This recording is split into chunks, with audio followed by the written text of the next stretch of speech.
وہ گھر کے اندر داخل ہوا اور سیدھا ثنا یوسف کے کمرے میں پہنچ گیا۔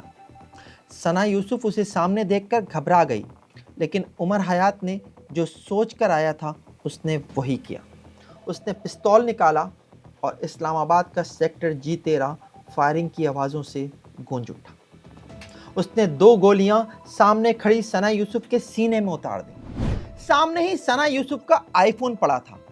ثبوت مٹانے کے لیے اس نے آگے بڑھ کر ثنا کا فون اٹھانا چاہا اور اسی دوران اس کا ہاتھ دیوار پر لگے ہوئے آئینے پر لگا، جہاں اس کے ہاتھوں کے نشان ثبت ہو گئے۔ ثنا یوسف کا فون اٹھاتے ہی وہ واپسی کے لیے دوڑا، لیکن اسی دوران فائرنگ کی آواز سن کر ثنا یوسف کی والدہ فرزانہ یوسف اور پھپھو بھی موقع پر پہنچ چکی تھی۔ وہ پستول سے انہیں دھمکاتا ہوا نیچے بھاگا اور دوڑتا ہوا گلی سے باہر نکل گیا۔ وہ فوری طور پر اس کرائے کی گاڑی تک پہنچا اور ڈرائیور کو جلدی چلنے کے لیے کہا۔ وہ گھبرایا ہوا تھا اور ڈرائیور محمد وکیل نے یہ بات نوٹ بھی کر لی تھی۔ کچھ دور جانے کے بعد عمر حیات عرف کاکا نے رفع حاجت کے بہانے ریلوے پل کے پاس سروس روڈ پر گاڑی روکنے کے لیے کہا اور اتر کر جھاڑیوں کی طرف چلا گیا۔ اس نے آلہ قتل یعنی وہ پستول جس سے ثنا یوسف کو قتل کیا تھا جھاڑیوں میں پھینک دیا اور واپس گاڑی میں آ کر بیٹھ گیا۔ اس نے ڈرائیور کو کہا کہ وہ اسے چنگی نمبر 26 پر چھوڑ دے، جو اصل میں موٹر وے اسٹاپ لوپ ہے۔ ڈرائیور محمد وکیل نے ایسا ہی کیا اور اس مقام پر چھوڑ کر واپس چلا گیا، اور یہاں سے عمر حیات عرف کاکا بس میں بیٹھ کر فیصل آباد واپس پہنچ گیا، لیکن اب اس کے ہاتھ ایک معصوم کے خون سے رنگ چکے تھے۔ کہتے ہیں نا کہ چپ رہے گی زبان خنجر، لہو پکارے گا آستین کا۔ بظاہر عمر حیات نے موقع پر کوئی ثبوت نہیں چھوڑا تھا جس سے پولیس فوری طور پر اس تک پہنچ سکے۔ وہ ثنا یوسف کا آئی فون بھی اٹھا کر لے آیا تھا، اور جن 2 خواتین نے اسے دیکھا تھا وہ بھی اسے پہلے سے جانتی نہیں تھیں، لیکن پولیس چند ہی گھنٹوں میں عمر حیات تک پہنچ گئی، اور ایسا ہوا ثنا یوسف کے اس فون کی مدد سے جو عمر حیات کو ثنا یوسف کو قتل کرتے وقت نظر نہیں آیا۔ ثنا یوسف کا دوسرا اینڈرائڈ فون جس پر عمر حیات کے میسیجز اور کالز موجود تھیں۔ پولیس کو جب موقع سے یہ فون ملا اور پولیس نے اسے چیک کیا تو فون میں کاکا کے نام سے ایک نمبر سیو تھا۔ اس نمبر سے ہونے والی چیٹ سے یہ پتا چلا کہ کاکا نامی یہ شخص اسلام آباد آیا ہوا تھا اور ثنا یوسف سے ملنے کے لیے میسیجز کر رہا تھا، لیکن ثنا یوسف اسے کوئی جواب نہیں دے رہی تھی۔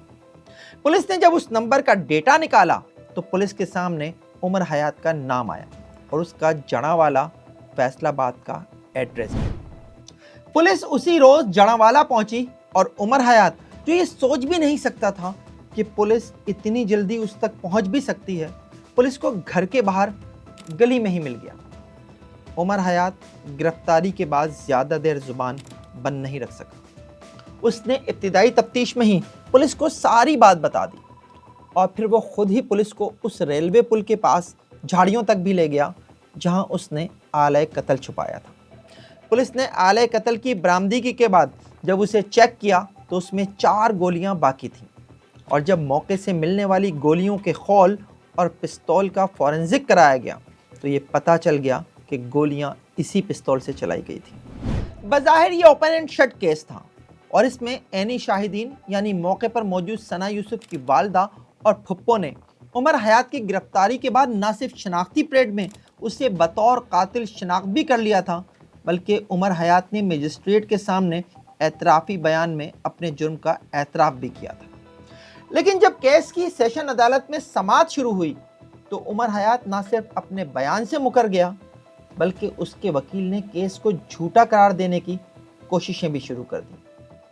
عمر حیات کے وکیل نے شناختی پریڈ کے حوالے سے اعتراضات اٹھائے کہ پولیس نے شناختی پریڈ سے پہلے ملزم کو عینی شاہدین کو دکھا دیا تھا، جس پر انہوں نے اسے عدالت میں شناخت کیا، لیکن جس مجسٹریٹ کے سامنے ملزم کا بیان قلم بند کیا گیا تھا اس کے بیان نے وکیل صفائی کی استغاثہ کی کہانی کو نقصان پہنچانے کی یہ کوشش ناکام بنا دی۔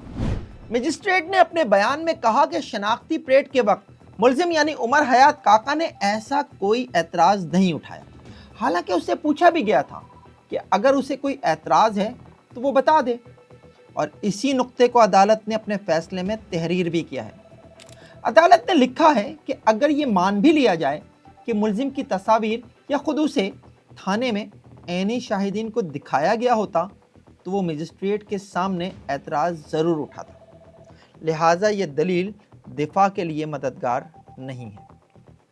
وکیل صفائی نے یہ کہانی بھی بنانے کی کوشش کی کہ ثنا یوسف کی لاش تو پولیس کو کہیں جھاڑیوں میں پڑی ملی تھی، اور یہ لاش مددگار 15 کے اہلکاروں نے اسپتال پہنچائی تھی، لیکن ثنا یوسف کی والدہ، والد اور نچلی منزل پر رہائش پذیر خاتون سمیت اطلاع ملنے پر پہنچنے والی علاقہ پولیس کے اہلکاروں نے وکیل صفائی کی یہ کہانی بھی نہیں چلنے دی۔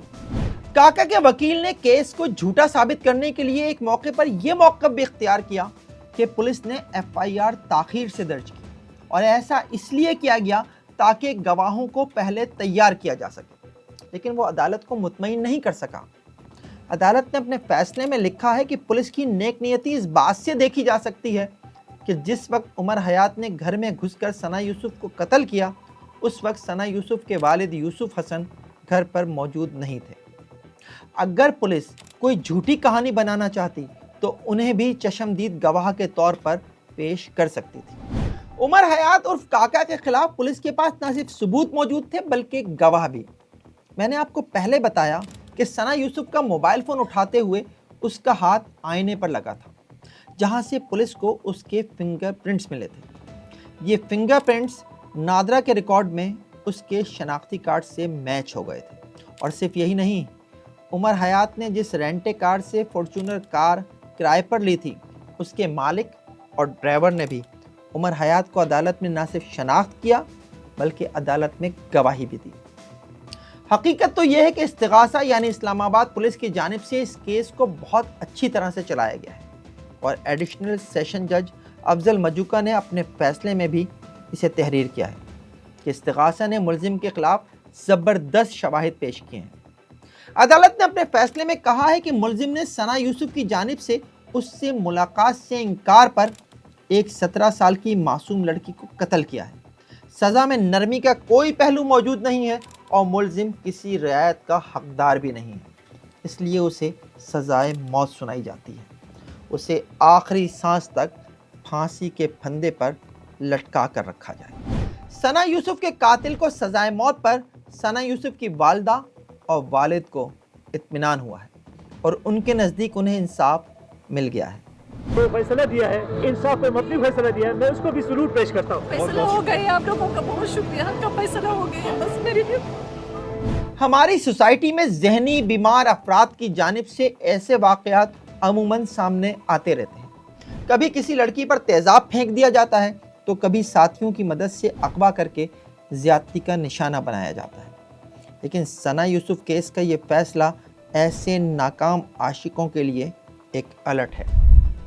یہ پروگرام آپ کو کیسا لگا؟ کامنٹ سیکشن میں کامنٹ کر کے ضرور بتائیے گا۔ دیکھتے رہیے FIR، جب تک جرم باقی ہے۔